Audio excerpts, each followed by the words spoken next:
Hey El Dorado, welcome back to another season of Campus Edge. We might be the best looking people on television, but we try to have the most fun. Today we have quite the show lined up for you with a look at some worthy causes headed to Butler, some insights into the video game universe, as well as the best spot to grab a bite to eat right on campus. We had a great break, but now it's time to get back in a better semester. Stay tuned, this is the Campus Edge.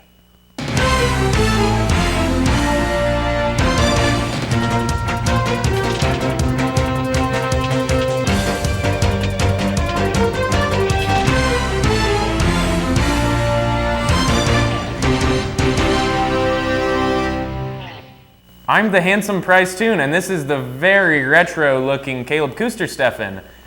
Did you just get back from the 80s? No! I don't even remember much of the 80s. But I do remember the worst video game of all time, and so does Campus Edge reporter Tom Hayes, who's reporting on the infamous E.T. video game. Let's take a look. It's 1982, and everyone's watching the new Steven Spielberg motion picture, E.T. the Extraterrestrial. Grossing over $400 million, it's a given that there's much retail to tie along with the epic blockbuster. But never would Universal Pictures forget the foul stink bomb that Atari was responsible for. Atari hired Howard Warshaw to program the E.T. game for the 2600 in 1983. Previously in 1982, he programmed Yar's Revenge.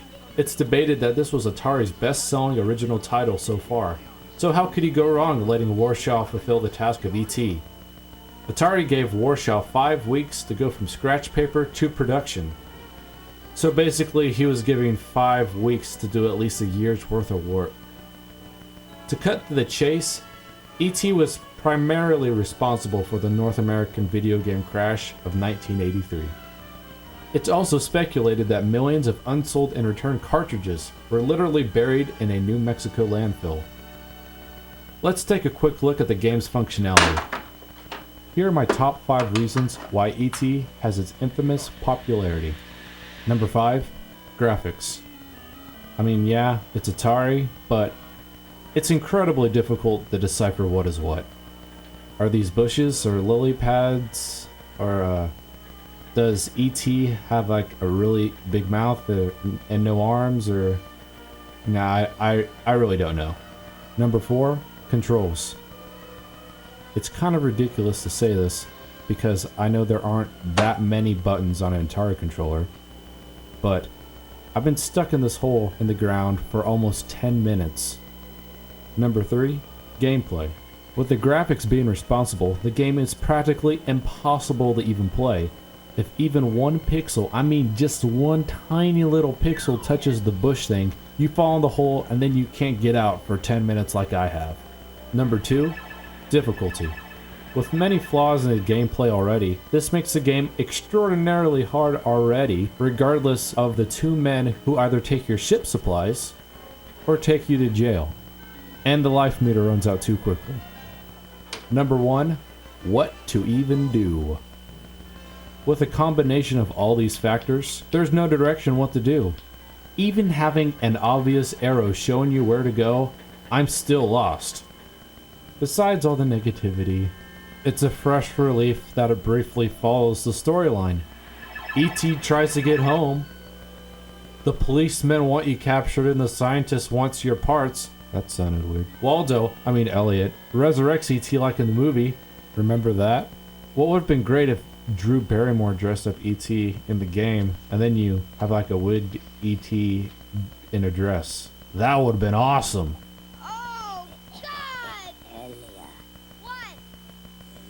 Thanks, Tom. That game looked just as entertaining as the food you could be eating right now. Reporter Emily Maslow is on the scene with a way to fix that. Hi, I'm Emily Maslow with Campus Edge, and I'm going to show you the hottest place to eat on campus. Bare Necessities. Let's go take a look.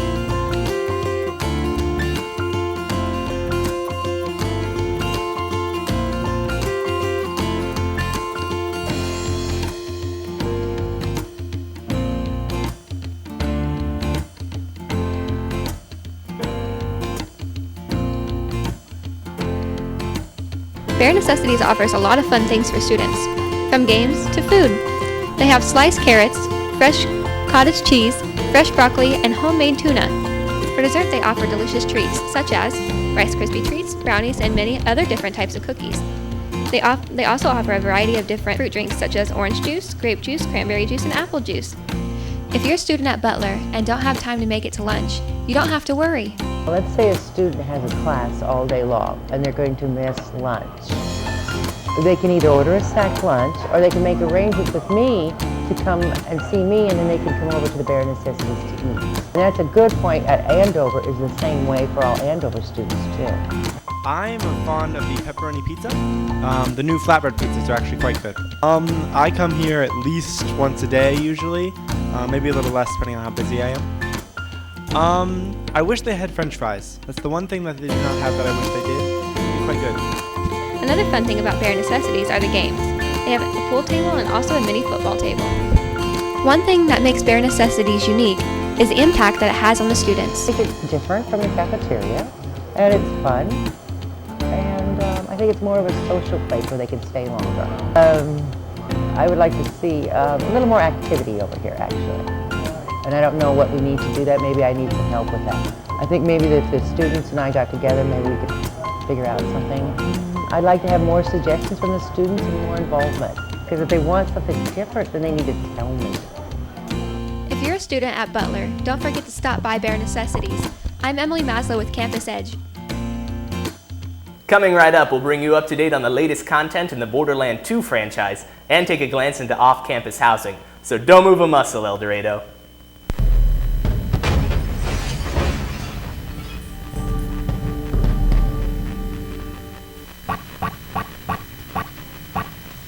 New viewers are popping up all over, and why not? BCTV 20 offers local news, entertainment, events, art, military news, sports, and Butler campus activities every day. Come see what the buzz is all about. New viewers always welcome. Join the crowd and watch BCTV 20 Butler Community College. You'll be glad you did. Brett was forced to change, becoming another statistic to the economy, but he knew he didn't have to be another number. Butler gave Brett the power to retrain as an individual.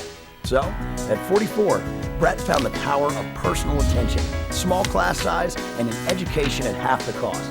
For Brett, those are the sort of numbers that kept him from becoming one. Brett found a fresh start at 44. He discovered his power at Butler. How will power change you?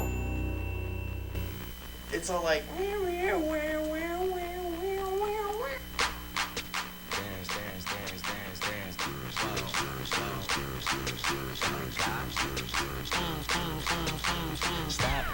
This is DJ Swayze. This is DJ Reptar. Hi, this is DJ Looney Tunes. Yo, what's up? This is Louis Mo. Shout out to Baby Ruth for playing my song. Sports CY, you listen to KBCL Radio. Butler Radio, El Dorado, Kansas. Student voice of Butler Community College. We're the Butler Headliners, and you're watching BCTV Channel 20. Welcome back, guys. Reporter Michael Montgomery has given us countless hours of his life to becoming an expert in Borderlands 2. He is standing by to give us a review of the latest DLC. Hi, I'm Michael Montgomery, reporting for Campus Edge on the second piece of downloadable content for Borderlands 2. This Michael Bay-like adventure is full of explosions and testosterone in my review of Mr. Torque's Campaign of Carnage. Explosions, explosions, and more explosions. It's not the new Transformers movie. This is Mr. Torque's Campaign of Carnage. Meet Mr. Torque, head of the Torque Weapon Foundation, who build the most explosive and powerful guns in the Borderlands games. When your character is informed about another vault where ultimate treasure is buried. This is Patricia Tanis, and I have found another vault. Mr. Torque gets there first and holds a tournament of the most powerful warriors to fight for the treasure inside. Mr. Torque keeps you entertained through the otherwise short Campaign of Carnage. His high energy and ridiculous personality will keep you laughing the entire time, even though I could see some people being annoyed by his constant crazy dialogue. But otherwise, he is a very hilarious and colorful character. The main campaign can be completed in a day's time. which may seem rather short, but the side quests and the crazy characters pretty much make up for it. Characters like Tiny Tina and Mad Moxie even make an appearance during your campaign. You can expect brand new locations, weapons, bosses, and loot, and even another currency system that uses torque tokens that makes farming enemies useful again, even if you're at the level cap. But torque tokens can seem sort of unnecessary, for they are used to get powerful weapons, but then again, you can get new weapons by defeating enemies anyway. Despite this, you still get the satisfaction of spending those tokens, and you will get better weapons than the random ones enemies drop. Torque's campaign of Carnage is ridiculous fun. There's nothing story-driven or canon about it. It's meant to be crazy. It's going to take some work on the next 2 pieces of downloadable content for Borderlands 2 to top this one. Mr. Torque's campaign of Carnage is one heck of a thrill ride, even more so than the last piece of DLC for Borderlands 2. It's fun, chaotic, and hilarious, and shouldn't be missed out on. I'm Michael Montgomery reporting for Campus Edge, signing out. Interesting review, Michael. Up next, Campus Edge reporter Drake Blyle heads over to the Villas, the off-campus housing option here at Butler, to find out just what is going on over there. Today here at the Grizzly Villas, I will be speaking with Lydia Cope, General Manager, and residents, and here's what they have to say about recent happenings at the Grizzly Villas in El Dorado. We have many projects we're working on. Right now I'm trying to get our outdoor furniture here. We're working on our study rooms, and I'm trying to liven up the social room to make it a more fun and entertaining place to be. My favorite event would have to be, I wouldn't call it an event, just the volleyball games that we have. When everybody gets out there and plays volleyball, I feel like that's the thing I enjoy most. Problems I see with the Grizzly Villas are just basic things, pretty much. There's a lot of like vandalism and stuff that goes on, but I mean, any college you go to where there's students and dorms and things, there's going to be vandalism. Washer and dryers, the morning tea and coffee. Let me see what else. Just the conversation, really. Like, I don't know too many apartment managers that you can go talk to about your personal life, and our staff here, if we need help with anything, like I just was talking to Tiffany about my resume. Now go to another apartment building. Are you going to be able to talk to, are they going to help you find a job at another apartment building? No. Are they going to give you the time of day at another apartment building? No. Lydia and Tiffany, they take time out of their day to make sure not only our needs as a resident are met, but our needs as college students. Basically everything. The independence, definitely the rooms, the units itself, it still has the brand new look and feeling to it, so it's really good. I did hear the gunshots, and then one of my best friends, the bullet went through his room, so we were all kind of freaked out. But, I mean, everybody did a good job of handling the situation, I think, but it does kind of put your nerves on edge a little bit. We did have a few students move out after the shooting, but we are back up at 98% occupancy, and I don't see that it being a problem in the future with our leasing. Kind of like an average night. I was laying in my bed, I was asleep. Like I said, I didn't even hear it initially. My spouse heard it. She woke me up all concerned. Hey, did you hear that? I'm like, no. What was it? Gunshots. Okay, lay back down. Like, we're not going to go investigate. It's not our job. We're not the police. I'm not going to get shot because you want to know what's going on. The villas are conveniently located across from Butler campus and within walking distance of all residents of the Butler Grizzly Villas. When talking with some of the residents, I found they all use words like student-friendly, independent, and safe when describing the villas. This has been Drake Belisle on Campus Edge with your Butler News. Well done, Drake. Right after this break, we'll bring you a look at my story focusing on the El Dorado bowling alley. Oh, I can't wait. We'll be right back.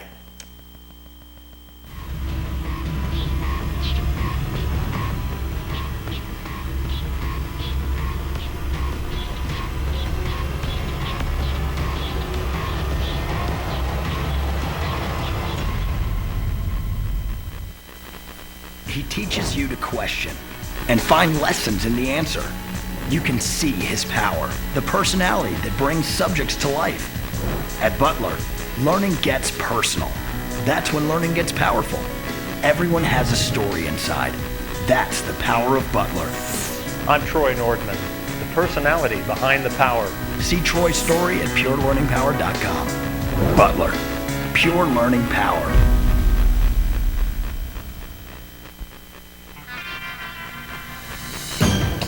BCTV 20 is Butler's home for a wide variety of television programming. From sports to campus news, culture, and movies, BCTV is all things Butler. Tune in and check us out. TV 20 BCTV, Butler Community College.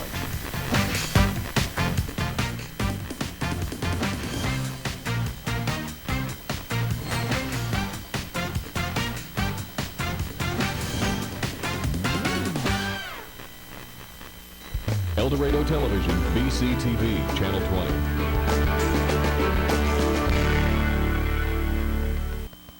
Welcome back to the Campus Edge. Now's the moment you've all been waiting for. I bore the noise and visited the El Dorado bowling alley to show you what's up. Hi, I'm Bryce Toon with the Campus Edge, ready for another exciting semester at Butler Community College. I'm here on location at the Butler El Dorado bowling alley, located just 1 block away from the El Dorado campus. We're here to see what's going on.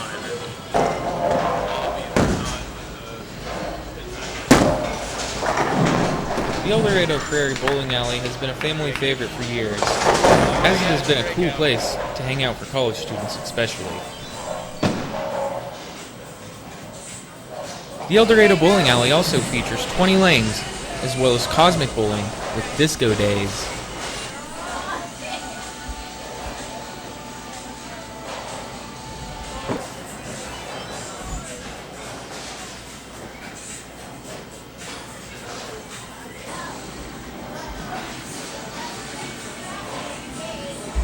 As well as the arcade, which is a double winner with classic games and fabulous prizes.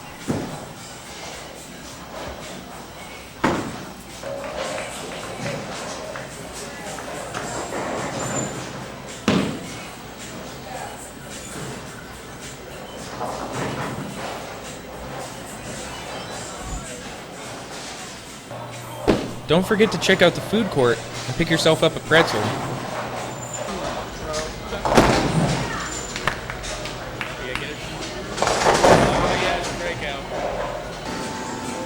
So if you're looking for something to do with your Saturday afternoon, the bowling alley is always a great choice. Back to you guys in the studio, I'm Bryce Toon for the Campus Edge. Very interesting, Bryce. Finally, we have the beautiful Chelsea Chilcott giving us an inside look at the new special ed program coming soon to Butler.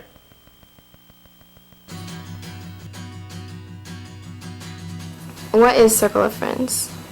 Circle of Friends is a mentoring program that matches special education kids with regular education kids in a bonding situation where you can create friendships. Our main goal is to create tolerance, acceptance, kind of a whole school environment of utopia. The best about Circle of Friends is just being with people and just hanging out with your friends. We do at least one field trip a month, and those include bowling, skating, going to Tanganyika. We've gone to Exploration Place. We have done a Superstar Day that's kind of like the end of the year field day that you remember from grade school, where the kids get to do all different types of competitions. We have gone to the zoo. We have done Christmas dances and Valentine's Day dances. Pretty much anything you can think of, we've probably done. I am Shannon Chilcott, and I am part of the Circle of Friends program at Derby High School. My buddy's name is Tyler, and I learn a lot from being partners with him. No matter what, if I'm in a bad mood, I walk in and he always puts a smile on my face. He's taught me to accept anyone no matter what, and so just always be happy. Circle of Friends is currently a program catered to K through 12, but in the very near future, it will expand to the college age group. College students in local colleges will have the opportunity to assist those with disabilities in their community by talking to them on the phone, helping them with groceries, and giving them that social interaction that everyone needs. I'm so excited for Circle of Friends to start a college age group so I can continue my work with Circle of Friends outside of high school. Circle of Friends adult program will help college students find acceptance and help special ed kids find their place in the community. To become involved with Circle of Friends, all you need to do is go to www.circleofriends.org arc-sedgwickcounty.org. Encouraging you to get out and help those with disabilities in your community, I'm Chelsea Chilcott with the Campus Edge. Well, that's all we have for you today, guys. Tune in to our show every weekday at 11 a.m. and 6:30 p.m. for the latest news and updates. We had a blast today, and now you know about the food on campus, the latest and worst in video games, as well as the Grizzly Villas, the bowling alley, and a great new program headed our way. I'm Caleb Gooster. And I'm Price Toon, and this has been the Campus Edge.